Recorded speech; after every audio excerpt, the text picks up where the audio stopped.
So this is yeah, the last session that's coming to an end. I'm just wondering whether there are questions in this area. I'm first maybe handing the opportunity around to people here on the Zoom channel. If there are questions or comments that I'm seeing on the Google form, if you have questions, also please type in your questions now, or also comments for other activities or how to collect them, anything that might be useful is there. But first of all, here, is there anybody who would like to comment on this?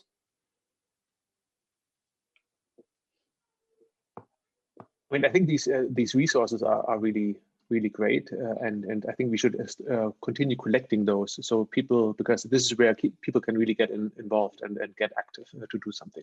So I love the Kaggle initiative. I think there's a few other ones which you should give it the opportunity in the future also to present their stuff. So I think it's very good to have data sets together with questions, and I think I really like this how it's done on Kaggle. And we need more of that. I think we should look for the next presentations in the next iterations of this meeting to have more of that.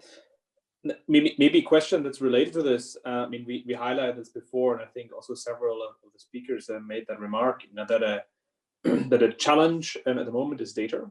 And we could also maybe, as a, you know, maybe also other speakers can comment on that, where we expect that the larger data sets are going to emerge. I mean, some questions will remain difficult to share specific private data, but, you know, in other areas, the problems will just sort out themselves and data will come our way. And you know, if there is sort of maybe you already have a sense of where, you know, future data sets are coming, or others, because I think that would be quite an interesting perspective for those who are thinking about whether there are specific questions or challenges to solve. You are asking me, Oli? Yeah, that is great. I mean, the speaker. Well, I think that definitely we need to try to understand. I think, like Joshua Penjo rightly said, there is a trade-off here between privacy and the value of the data. Definitely, as long as some of this data is well protected and we cannot identify who the patients are, then hopefully some of this data can be released. But in many settings that contain healthcare information, it is quite easy to identify, possibly from the time somebody was admitted or time somebody dies, who the person was. So I think that what's important in this regard is, again, machine learning community has started to look at ways of generating synthetic data which have good fidelity, yet have differential privacy guarantees. So possibly one way to think about this in the future would be to look at innovative ways using machine learning to generate synthetic data of high fidelity, but which have privacy guarantees, strong privacy guarantees. But I would be eager to hear what others have to say.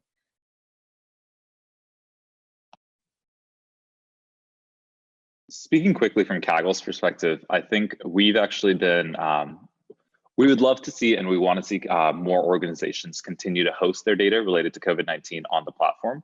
But we've actually been relatively happy in terms of the influx of new data sets that we've seen related to the pandemic that exist.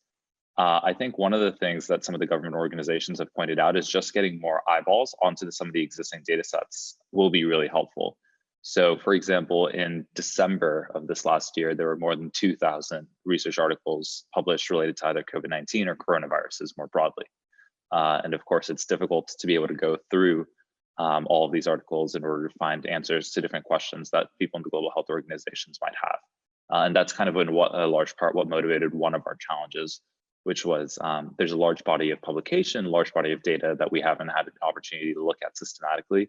And we want to open this up to the data science community to help us digest. Maybe another question, you know, synthesizing here from the comments we received online, but also here from the chat window, which Ernie Lawrence pointed out the question, differences between developed and non-developing developing world. I mean, what data sources are available, and how could this also help to engage with the developing world where, you know, these resources, this beautifully enclosed NHS data resource we heard from Mihaela and others, you know, this just doesn't exist there. Is there a role for that?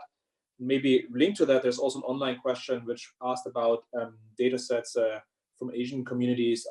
assume that is represented, but maybe you could also comment in general, what's the representation of data from which nationalities, countries at the moment, and maybe then the link out to the developing world, if you have anything, or same for Fred. I mean, maybe you could both, see what's already available on your side as well, also for these platforms, what's the diversity representation at the moment? That's maybe also a good question. Yeah, I can start maybe with a quick response to that.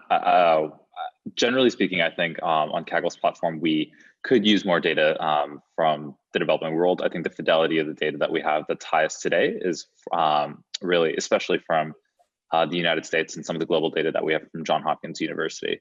In terms of what types of data we do have though, from other countries, we have, for example, data sets on like ICU beds and hospitals numbers in India, for example. This type of data ends up being relatively popular. Generally speaking, we're very reliant on our community to upload data sets though. And so our data does bias in the direction of our community's preference. Yes, so we have heard from Next Strain that the sequencing is starting to come in and scale up, and this is great. But there are so many other heterogeneous sources of information, and this is why, by the way, we created such an, if you will, unstructured platform that would accommodate all kinds of heterogeneous data and questions. And overall, I think there is still a dearth of data. So I've tried to reach out through personal contacts to China, and the informal answer I got was that there seems to be hesitation to share the data outside the country. I cannot comment on if this is true or what's the underlying cause. Certainly, yes, if there's sequences not just of the virus but of the humans involved, there are huge privacy issues that we need to consider. But for other kinds of data, frankly, I don't understand the problem. We're talking, for example, we're talking chest images here. We know that face images can be difficult to anonymize. So if you're working on the head, this is one thing, but with chest, it's quite another. And maybe it's naivety, or more likely it is the data being stuck somewhere where people are overworked and too much, or they have to focus so much on the everyday problem that they cannot find the time, the energy to put it out for others to help. So this is why I invoked this 6 degrees of separation. If you don't have data, but you may know someone who has, then you could be the person who gets the data on a stick or whatever, and if legally possible, post it. Or if you cannot post the data, at least you can post the question, and we can find in secure channels. We can connect you to people who are knowledgeable in that kind of data, and will hopefully be able to help you.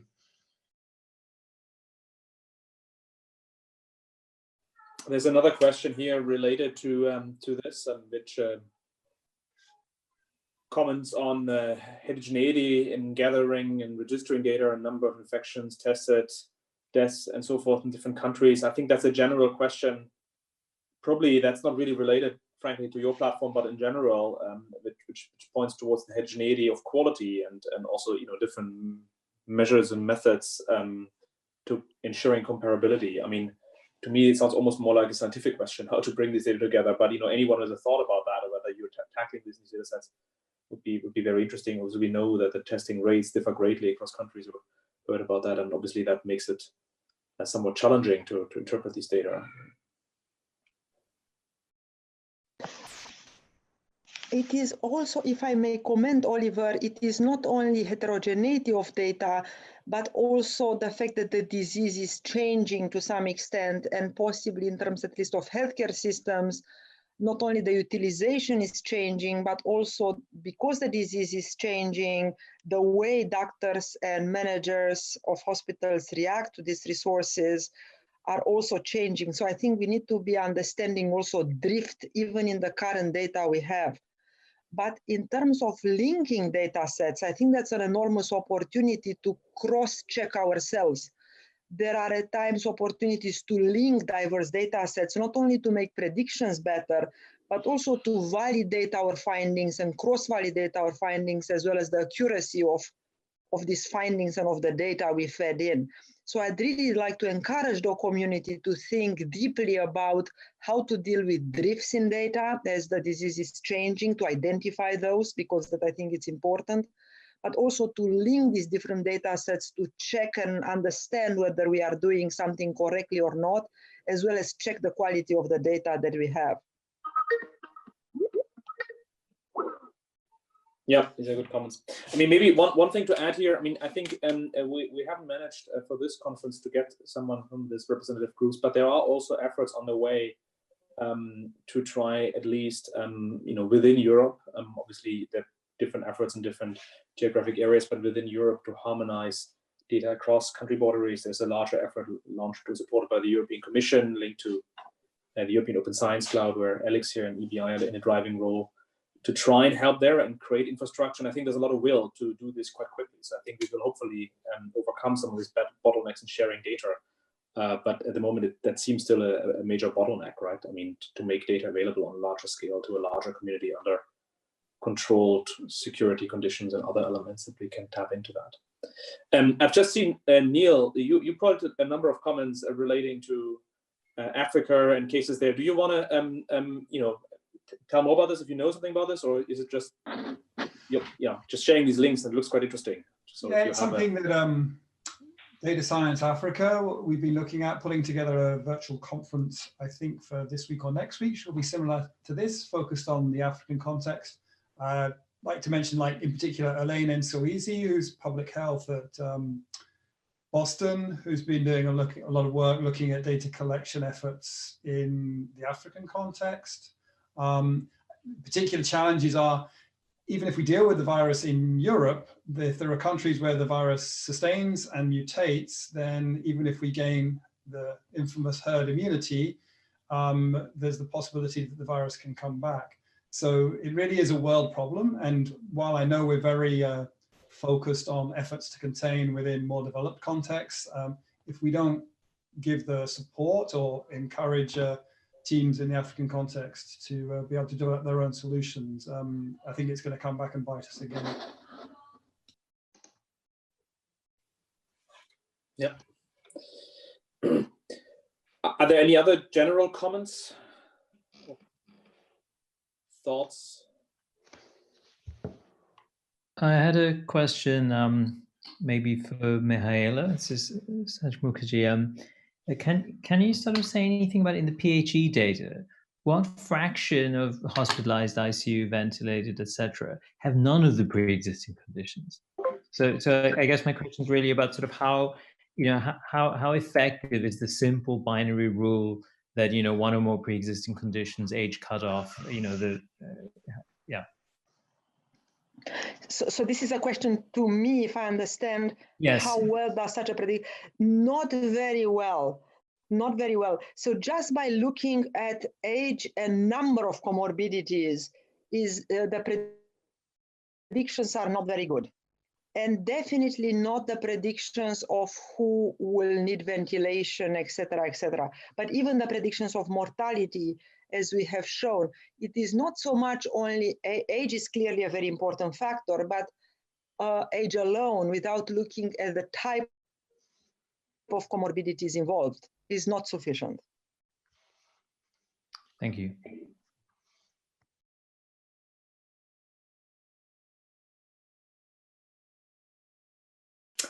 Yeah, just maybe two more comments. There was one question directed to myself regarding interactions with an existing competence center for data quality in St. Gallen, and I think regarding whether the interactions plan, I think the interactions with data generators or initiatives to consolidate and curate data and make them available, that's an important element. And I think we hope also to get any comments on the web page so people are aware of activities that generate and consolidate data. It would be great to let us know, and we will put them there, and maybe they could also feed into these open data resources and Kaggle or in controlled access data resources and otherwise. And also thank you for those who sent comments to Fred. We will forward them all. So if you send us comments, you could we forward them or obviously contact Fred Hambrecht directly. Maybe I can add, some people are sending comments and asking for a reply, and it seems like they don't include their addresses. So if I understand correctly, we don't automatically have the addresses unless you include them. Yeah. I've started to respond to a couple of questions on the Google Sheet directly. Yeah, there's in total there's 140 questions or something overall, so it's quite a large number. We cannot address all of them, so I think it's good if we can do this by email afterwards. So yeah, we'll go through. Really helpful. Mm-hmm. But in any case, we will share, I think, the questions and comments with the speakers, so they have the feedback directly, even if we couldn't address it here. Yeah, I don't know. Maybe if there's no question right now, it's also a good point where we can just say a little bit about how we put this together. So this was a totally chaotic last-minute effort where we just asked around who knows somebody who's doing something interesting, and we're using these contacts to put together a program. But maybe if we do this again, and it would be interesting to hear how people feel about this, we can start becoming a little bit more structured, and we have more time to get suggestions of people who they think should be speaking in the next edition of this kind of event. Any feelings about that?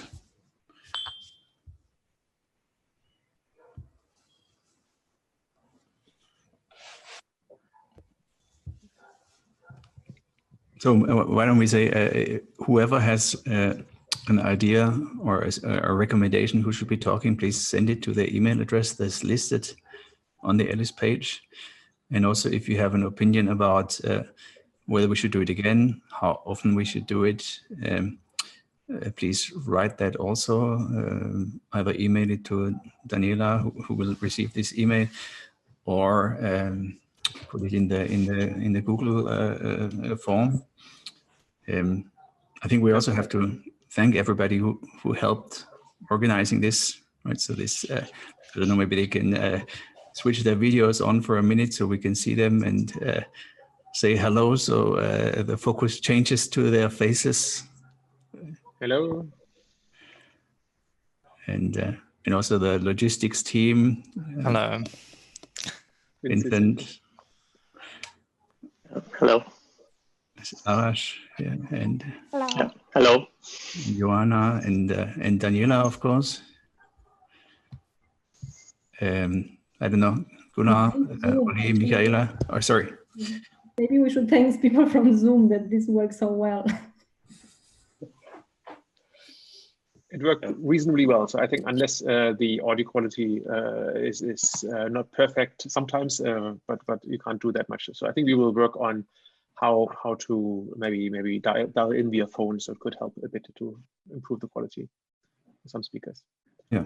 So I have we had 1,300 people online, I think, on YouTube, and about 90 people in Zoom. So overall, this worked really well. So. Yeah, it was amazing. I mean, we had this half hour at the end that we reserved for questions, anticipating that people will go over time as we scientists usually do. But it feels like there was this sense of urgency that everybody was only saying what's absolutely necessary. It reminded me of once. I remember when I was a PhD student, once I was in a session which was chaired by my PhD advisor, Vladimir Wapnik. And in that session, everybody finished their talk in about half the time. I guess they were sitting there intimidated by Wapnik in the first row and thought, I don't have much to say, and just rushing through their slides, and everything was finished after half of the time. So it feels a bit like it was the same. Everybody feels, I don't want to steal time from all those people working on these projects. So everybody stuck with their, more or less with their 15 minutes. And I was very impressed. I thought this was amazing display of the creativity and ingenuity and also motivation of the community that is trying to take on this problem. And I hope that many got new ideas from this and maybe new motivation what to do. I don't know. So anybody else wants to make any concluding comments? Yeah, Ellie, you wanted to say something at the end? No, all I wanted to say was that I really hope that the community is eager to continue this type of discussion and collaboration. And I think that we, especially the ELLIS Health group, we would like to hear from you as to ideas how to make this more useful and more interactive. So we would like to receive comments as to how to improve what we have done so far, and how we can create a forum that is truly useful for everyone, definitely for the Europeans, but of course for everybody, even outside Europe, and how we can better collaborate, and we can use this crisis to build networks, to foster research that hopefully not only will conquer COVID, but will last beyond COVID. So we like to really welcome the community to send us feedback and ideas as to how to further improve this. And also we would like to encourage the young, the PhD students, the postdocs involved in this research to connect and collaborate. And we hope that this also, that ELLIS will form a platform for this type of collaborations as well. Yep, great.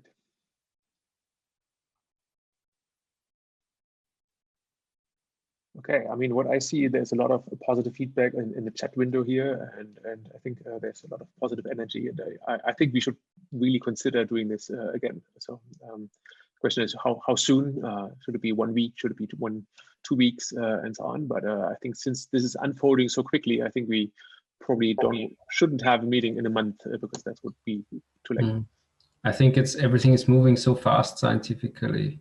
We should, in order to keep up with that, weekly or bi-weekly would make sense.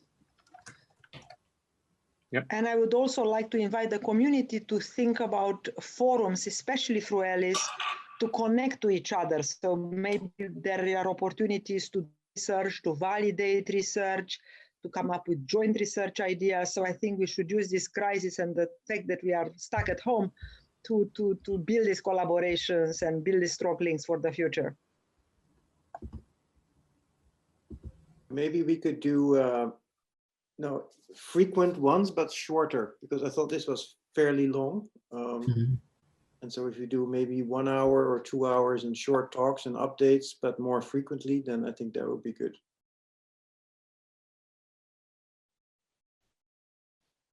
Yeah, I also think so. I think shorter meetings, more regular, makes sense. So I thought it was good to have this first one a bit longer, I think, to get us all excited and started. Yeah, different overview.